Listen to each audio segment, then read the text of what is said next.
Class 10 कैसे हैं आप सब? आई होप आप सब बहुत अच्छे हैं, मस्त हैं एंड सभी सेफ हैं गाइस। तो स्टार्ट करते हैं बेटा जी आज की इस क्लास को। एंड क्लास है काफी ज्यादा इंपॉर्टेंट एंड आज की इस क्लास में हम लोग देखने वाले हैं 5 most important difference based question जो कि है आपके लाइफ प्रोसेस वाले चैप्टर से, बहुत ही इंपॉर्टेंट है।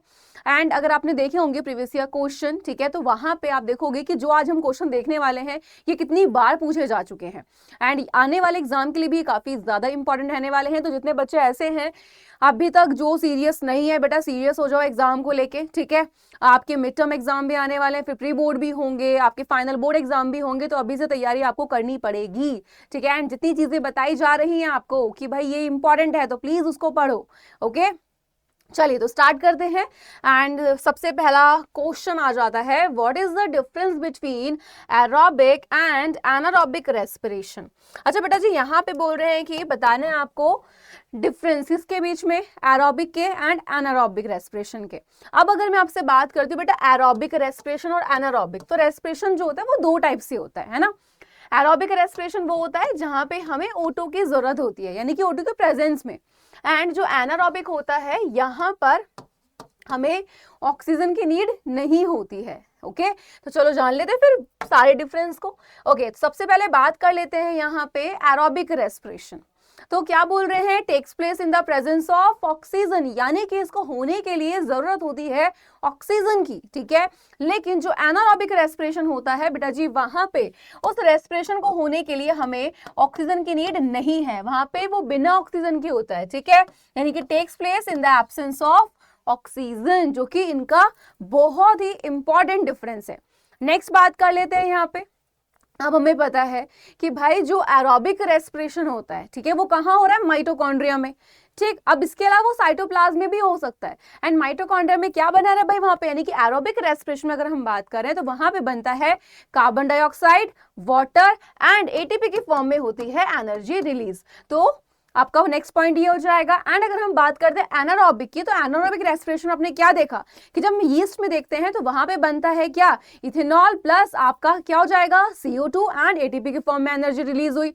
मसल्स में बात करेंगे तो वहां पे लैक्टिक एसिड बन जाता है एंड इसी के साथ वहां पर भी एटीपी की फॉर्म में एनर्जी रिलीज होती है। अब आगे आ जाओ नेक्स्ट पॉइंट पे।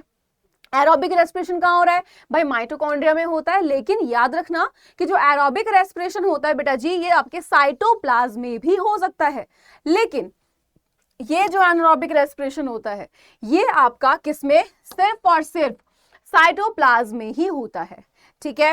एंड ये माइटोकॉन्ड्रिया में नहीं होता। ये तो बहुत ही इंपॉर्टेंट है, ध्यान रखेंगे सभी बच्चे। नेक्स्ट आ जाते हैं कि भाई यहाँ पे 36 to 38 एटीपी के मॉलिक्यूल्स बनते हैं। लेकिन अगर हम बात कर लेते हैं एनारोबिक रेस्पिरेशन की तो यहाँ पे बेटा जी 2 एटीपी के मॉलिक्यूल्स बनते हैं। अब यहाँ से एक और चीज ध्यान रखनी है आपको कि भाई ज्यादा एटीपी के मॉलिक्यूल्स कहाँ बने, एरोबिक रेस्पिरेशन में।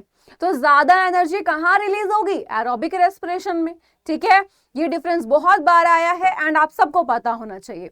नेक्स्ट की बात करें, नेक्स्ट डिफरेंस कौन सा है, okay, what is the difference between breathing and respiration. अच्छा यहाँ पे सभी को ये चीज पता है कि जो देखो रेस्पिरेशन एक अलग प्रोसेस है, ब्रीदिंग एक अलग है, ठीक है। हम लोग ऑक्सीजन को ले रहे हैं, कार्बन डाइऑक्साइड को बॉडी से बाहर निकालेंगे, ये हमारा ब्रीदिंग हो जाता है, ठीक। लेकिन जो रेस्पिरेशन होता है, ठीक है, ये क्या होता है जहां पर आपका जो फूड है उसका ऑक्सीडेशन होता है एंड एनर्जी आपको मिलती है, यानी कि एनर्जी रिलीज हुई कहीं ना कहीं, ठीक है। तो भाई यहाँ पर रेस्पिरेशन क्या है कि भाई खाने से एनर्जी को लेना, जो खाना खाया वो तो डाइजेस्ट हो गया लेकिन उस खाने से एनर्जी को भी तो लेना होगा, ठीक है। तो यहां पर क्या होता है, फूड का ऑक्सीडेशन।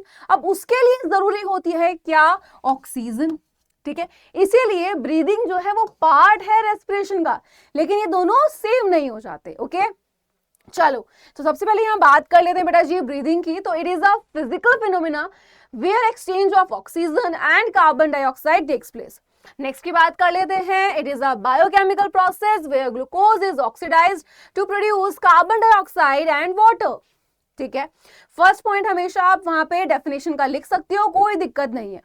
नेक्स्ट की बात कर लेते हैं। अब देखो ब्रीदिंग की अगर हम बात कर रहे हैं, क्या बेटा जी वहां पे कोई एनर्जी रिलीज हो रही है, नहीं, तो यहाँ पे नो एनर्जी रिलीज्ड। लेकिन अगर हम बात करेंगे रेस्पिरेशन की तो प्रोसेस ही वही है, यानी कि एनर्जी इज रिलीज्ड। आगे आ जाइए।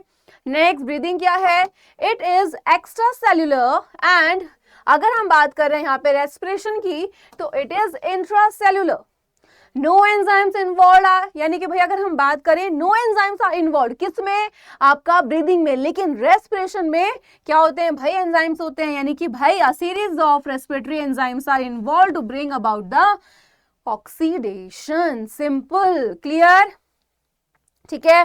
नेक्स्ट आ जाते हैं नंबर थर्ड पे, and number third is write the difference between arteries and veins. अब देखो आर्टरी वेन में डिफरेंस भी आता है ना, ब्लड एंड लिम्फ में भी आ जाता है, तो दोनों ही बहुत इंपॉर्टेंट से हैं। बट अगर हम देखें कि सबसे ज्यादा कौन सा पूछा गया है, तो वो पूछा गया है आपके कि आर्टरी और वेन में क्या डिफरेंस होता है।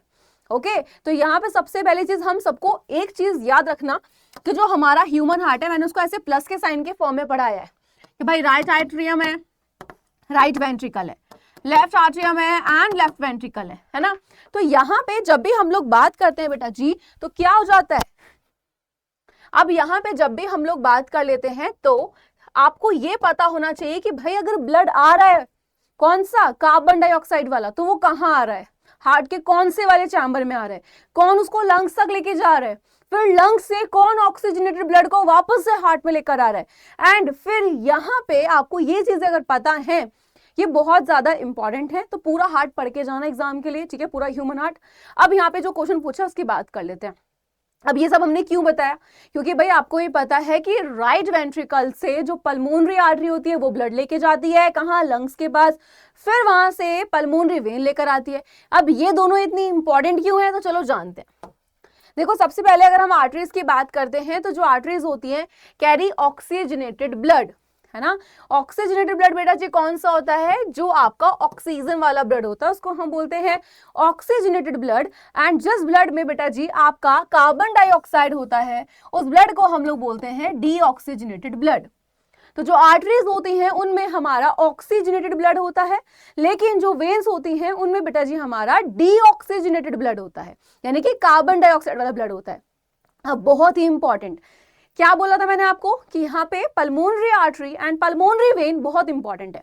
सभी आर्टरी में क्या होता है कि आपका ऑक्सीजन वाला ब्लड होता है, लेकिन सिर्फ एक आर्टरी ऐसी होती है जिसमें आपका डीऑक्सीजनेटेड ब्लड होता है। वो कौन सी है, पल्मोनरी आर्टरी, जो क्या करती है राइट वेंट्रिकल से आपके कार्बन डाइऑक्साइड यानी कि डीऑक्सीजनेटेड ब्लड को लेकर जाती है लंग्स के पास। अब पल्मोनरी वेन अकेली ऐसी वेन होती है जिसमें ऑक्सीजनेटेड ब्लड होता है, वरना सभी वेन्स में आपका डीऑक्सीजनेटेड ब्लड होगा। ओके एंड अब यहाँ पे जो पल्मोनरी वेन होती है वो क्या करती है, लंग्स से उस ऑक्सीजनेटेड ब्लड को लेकर आती है कहाँ पे, आपके लेफ्ट आर्टरियम में। ये चीज ध्यान रखनी है बहुत ज्यादा। ओके ये बहुत इंपॉर्टेंट पॉइंट है। अब क्या बोल रहे हैं आर्टरीज में, they have thicker walls, veins में क्या बोल रहे हैं, दे हैव थिनर वॉल्स। चलिए नेक्स्ट, जो आर्टरीज होती हैं तो भाई दीज, यानी कि भाई अगर हम बात करें तो जो आर्टरी होती है उनमें जनरली वॉल्स नहीं होते हैं, ठीक है। नेक्स्ट अगर हम बात कर लेते हैं यहाँ पे, तो बेटा जी जो वेन्स होती हैं उनमें वॉल्स होते हैं, ठीक है। नेक्स्ट आ जाओ, वही पॉइंट है, पल्मोनरी आर्टरी, ठीक है, carries deoxygenated blood from the heart to the lungs. ये मैंने आपको बता दिया है अभी, अकेली ऐसी आर्टरी और सेम ये अकेली ऐसी वेन है पल्मोनरी वेन जो कैरी करती है ऑक्सीजनेटेड ब्लड को। क्लियर। नेक्स्ट आ जाओ, नेक्स्ट क्या बोल रहे हैं कि अब यहाँ पे चलो भाई ये पॉइंट हो गए, इसके अलावा मैं आपको खुद से कुछ पॉइंट और बता देती हूँ, ये पॉइंट तो ध्यान रखना।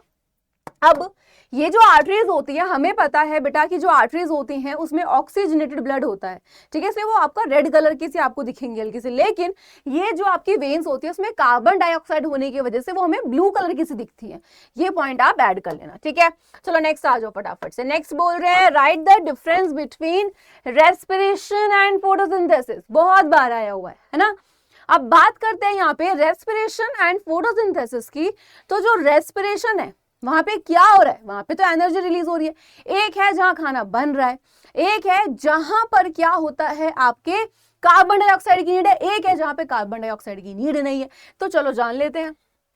सबसे पहले क्या बोल रहे हैं कि जो फोटोसिंथेसिस होता है, ठीक है, यानी कि this process takes place only in autotrophic organism like plants. कौन से प्लांट्स, ग्रीन प्लांट्स, क्योंकि ग्रीन प्लांट्स में क्या होता है क्लोरोफिल, एंड इसी की वजह से वो अपना खाना खुद से बनाते हैं।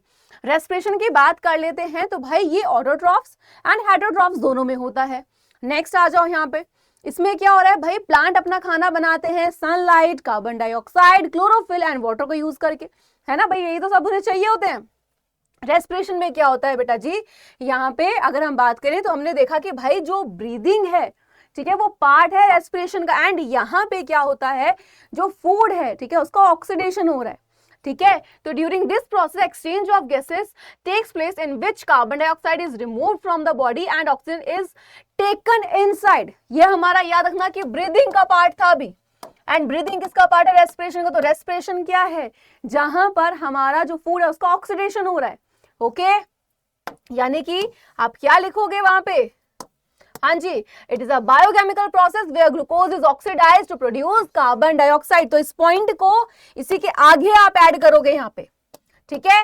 नेक्स्ट क्या बोल रहे हैं कि भाई हमें फोटोसिंथेसिस के लिए सनलाइट की नीड होती है, जबकि यहाँ पे अगर हम बात करते हैं रेस्पिरेशन की तो यहाँ पे हमें सनलाइट की नीड नहीं होती, ठीक है। फोटोसिंथेसिस में हमें कार्बन डाइऑक्साइड चाहिए होती है एंड ऑक्सीजन हमें उस टाइम पे जरूरत नहीं होती, लेकिन रेस्पिरेशन में हमें ऑक्सीजन चाहिए, कार्बन डाइऑक्साइड की जरूरत नहीं होती, ठीक है। चलिए आगे आ जाए यहाँ पे, चलो आगे आ जाओ। यहाँ क्या बोल रहे हैं, ग्लूकोज जो है वो बन रहा है ना, खाना बन रहा है C6H12O6, लेकिन रेस्पिरेशन में ऐसा नहीं होता है, हम अभी देख कर आए, ठीक है। एंड जो मैंने बोला आपको डेफिनेशन, उसको आप वहां पे लिख लोगे उसी लाइन के जस्ट बाद में, ठीक है। चलिए तो पता लग गया ना ब्रीदिंग एंड रेस्पिरेशन का। प्लीज इन दोनों पॉइंट्स को ध्यान रखना कि डिफरेंस है क्या।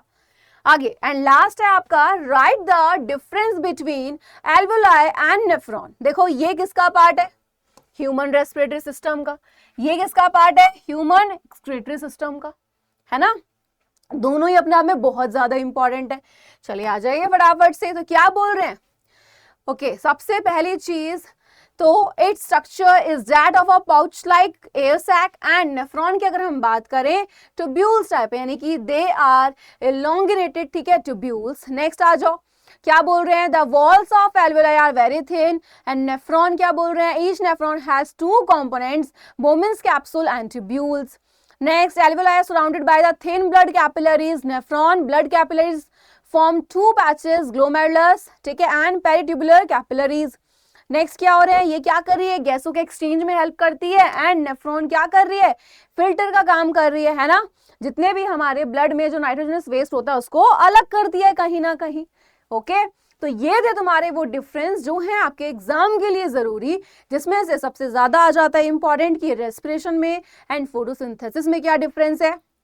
नेक्स्ट की हम लोग बात कर लेते हैं यहाँ पे, आपका ब्रीदिंग एंड रेस्पिरेशन में क्या हो जाता है, एरोबिक एंड एनारोबिक में क्या होता है। इसके अलावा और भी डिफरेंसेस हैं, ठीक है, यानी कि अगर हम बात करें बहुत सारे डिफरेंस और भी पढ़ोगे आप, जैसे लाइक आपका autotrophic nutrition and heterotrophic nutrition में क्या डिफरेंस आ जाता है, ठीक है। आपका अगर हम बात करें रिफ्लेक्स एक्शन एंड वॉकिंग में क्या डिफरेंस है, बट वो अलग चैप्टर के हैं, तो हम एक एक चैप्टर करके चल लेंगे, ठीक है। लेकिन ऑटोट्रॉफिक हेटेरोट्रॉफिक वाला बहुत ईजी होता है, तो मुझे लगता है बच्चे उसको वैसे ही कर लेंगे, डेफिनेशन लेके एग्जाम्पल लिख सकते हैं, इसलिए मैंने उसको इसमें नहीं कराया, ठीक है। इसके अलावा यहाँ पे अगर हम बात कर लेते हैं तो आप देख सकते हो कि respiration in plants and animal से आपका बन जाता है। तो अलग अलग बहुत सारे हैं, बट ये कुछ ऐसे थे जो बहुत ही ज्यादा इंपॉर्टेंट है। तो प्लीज इनको आपको क्या नहीं करना है, पहली तो चीज गलती से नहीं छोड़ना है, ठीक है। एक बार वापस से बता देती हूँ कौन कौन से हैं। Number 1 is what is the difference between aerobic and anaerobic respiration. Second is what is the difference between breathing and respiration. Next is write the difference between arteries and veins. और यहाँ पे ना एक डिफरेंस और आ जाता है blood and lymph में, तो वो भी काफी ज्यादा इंपॉर्टेंट है ना, बट ये बहुत बार पूछा गया है, तो ब्लड और लिम्फ वाले को भी प्लीज कर लेना, ठीक है, कि ब्लड क्या है लिम्फ क्या है, ठीक है। चलो बाकी अगर नहीं आएंगे मैं खुद ही आपको करवाऊंगी, डोंट वरी, ओके। नेक्स्ट अगर हम बात कर लेते हैं, write the difference between respiration and photosynthesis, next topic। and इसी के साथ आपका आ जाता है alveoli and nephron में, ठीक है। तो ये थे आपके सारे के सारे क्वेश्चन, आई होप आपको अच्छे से क्लियर हो गए हैं।